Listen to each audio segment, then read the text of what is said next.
Hello friends, मैं विनीत तिवारी और आज की इस वीडियो में आप लोगों के द्वारा किए गए बहुत ही महत्वपूर्ण प्रश्न के उत्तर के संदर्भ में मैं बात करूंगा। आप लोगों ने बहुत ही ज़्यादा मात्रा में एक प्रश्न ईमेल पे, फोन पे मेरे और कमेंट बॉक्स में किया है।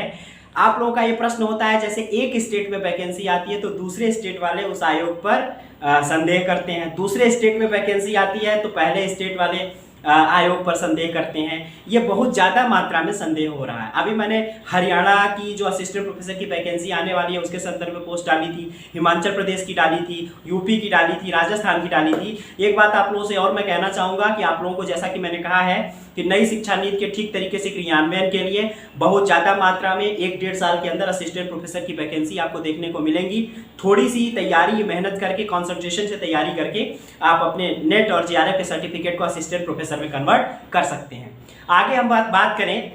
कि हम लोगों के मन में जो ये हम अभ्यर्थियों के मन में जो ये आयोगों को के प्रति अविश्वास का भाव मन में जो भर रहा है वो बहुत ही गड़बड़ है। इससे आयोग को कोई समस्या नहीं होने वाली है, हमें और आपको समस्या होगी। आप एक अभ्यर्थी के रूप में बकवास चीज़ों पे ध्यान न लगा के, हर तरफ से कान अपना बंद करके सिर्फ आप अपने लक्ष्य पर ध्यान केंद्रित करेंगे, तभी आपको सफलता मिलेगी। आपका ये सोचना काम नहीं है कि हम दूसरे स्टेट में जाएंगे, फार्म भरेंगे, वहाँ पार्शियलिटी होगी, हमको कंसीडर नहीं किया जाएगा, हमारे साथ अलग तरीके से दोयम दर्जे का व्यवहार किया जाएगा। इसको गलत सिद्ध करने के लिए मैंने उत्तर प्रदेश के जो हायर एजुकेशन का भी इंटरव्यू हुआ है उसके 3-4 असिस्टेंट प्रोफेसर जो सेलेक्टेड हैं उनको ले आके आप लोगों के सामने दिखाया हूं कि अदर स्टेट के होते हुए भी बिना किसी अप्रोच के, बिना किसी लाग लपट के सिलेक्शन उन्होंने पाया है और उनका रिटन में नंबर कम होने के बावजूद भी हाई रैंक पे सिलेक्शन हुआ है। तो इस तरीके से ये बातें पुष्ट करती हैं जो आयोग की पारदर्शिता, आयोग के कार्य प्रणाली को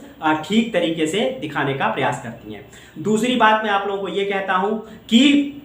आप लोग कान अपना बंद करके और अपने लक्ष्य पर ध्यान अगर नहीं लगाएंगे, सबसे पहले अगर आप यहीं से कि हमारा पता नहीं फेयर होगा कि नहीं होगा, फार्म भरेंगे तो हमको कहीं ऐसा तो नहीं अदर स्टेट का मान लिया जाएगा, 50% तो आप वहीं बाहर हो जाते हैं। तो आपका ये सोचना आपके लिए नुकसानदायक है। आपका मेन काम है किसी तरीके से अपने लक्ष्य को प्राप्त करना। और मैं कहता हूं कि अगर इस तरीके की चीजें हो भी रही हैं तो आप कर क्या लेंगे? प्रश्न मैं आपसे ही डायरेक्ट कर रहा हूं कि अगर इस तरीके की चीजें कुछ होती हैं, कहीं पर अप्रोच चल रहा है, कहीं पर पैसे की कोई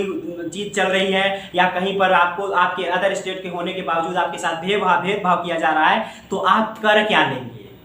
तो इस तरीके से जब आपके हाथ में कोई चीज नहीं होती है तो उसके बारे में ज्यादा नहीं सोचा करते हैं। आप जब सोच के भी कुछ नहीं कर सकते हैं तो एक चीज और, सोसाइटी में क्या है, जो अभ्यर्थियों के बीच में इस तरीके की अफवाह फैलाए जाते हैं, अफवाह अगर उड़ाए जाते हैं तो इसका मेन काम ये होता है कि आपके दिमाग में वैसी चीजें डाल दी गई और उसके बाद आप उसी में कैलकुलेशंस करते रहे और उसी कैलकुलेशन में जाके आपका मन कहीं ना कहीं लड़ने के पहले ही 50% हार जाता है कि अरे यार वहां तो होगा नहीं, वहां पे तो अप्रोच चलेगी, वहां पे तो मेरे साथ गलत तरीके का व्यवहार किया जाएगा, वहां पे मुझे अदर स्टेट का माना जाएगा। इस तरीके की चीजें आप सोच के पहले ही 50% बाहर हो जाते हैं। और मुख्य रूप से मैं आपसे कंक्लूजन में यही कहना चाहता हूं कि इन सब चीजों के प्रति जो अफवाह फैलाई जाती है उसके प्रति कान बंद रखिए, कॉन्सेंट्रेट होकर अपनी पढ़ाई करिए। और मैं तो कहता हूं ऐसा कुछ हो नहीं रहा, और अगर ऐसा कुछ हो रहा है तो आपके अंदर चेंज करने की अगर हिम्मत नहीं है तो अपना दिमाग 50% इधर उधर डाइवर्ट ना करके, जब आप कुछ कर ही नहीं सकते हैं तो 50% दिमाग डाइवर्ट ना करके